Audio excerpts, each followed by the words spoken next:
Marvel loves to break our hearts, but have you ever noticed they often tell us exactly how they're going to do it? Let's look back at every time the MCU foreshadowed a major character's death. And trust me, some of these are so clever you'll wonder how you ever missed them. Let's start with the one that kicked it all off, Agent Phil Coulson. In the Avengers, he's a huge Captain America fanboy.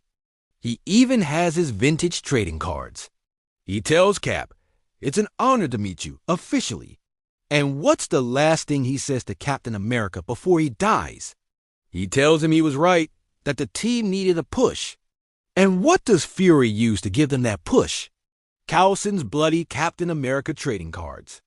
The very symbol of his admiration for a hero became the catalyst for creating a new team of them. It's a tragic perfect circle. Next up, the beloved speedster Quicksilver. In Avengers Age of Ultron, Pietro Maximoff is all about protecting his sister Wanda. He tells Hawkeye early on, "You didn't see that coming?" It's his signature cocky catchphrase. He says it again later in the film.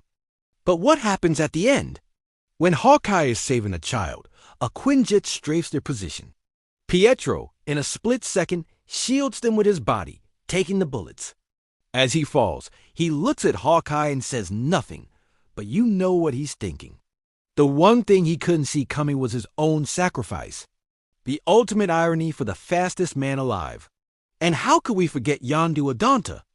In Guardians of the Galaxy Volume 2, his entire arc is about proving he was a better father to Peter Quill than Ego.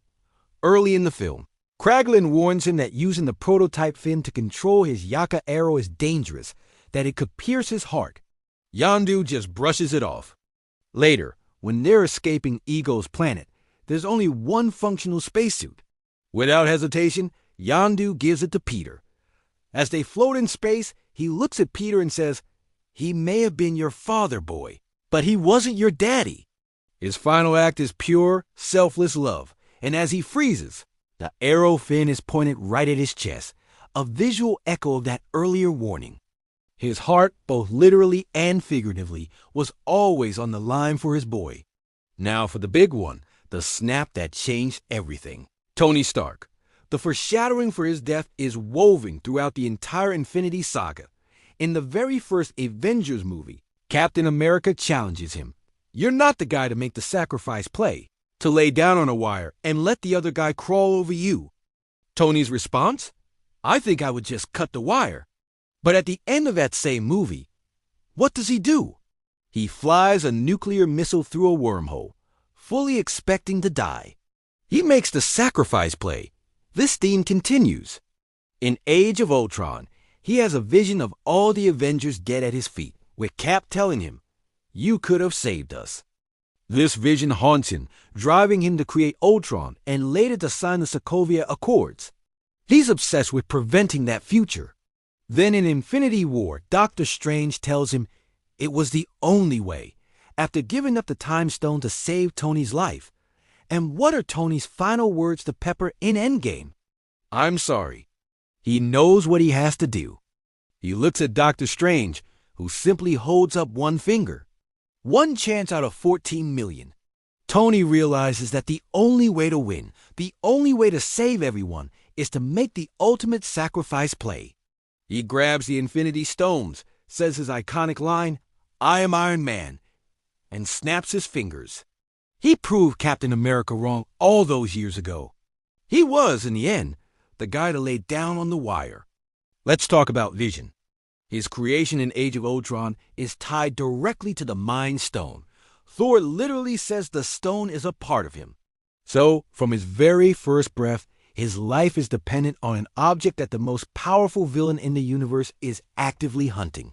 The entire plot of Infinity War for Vision and Wanda is a race against time to protect that stone.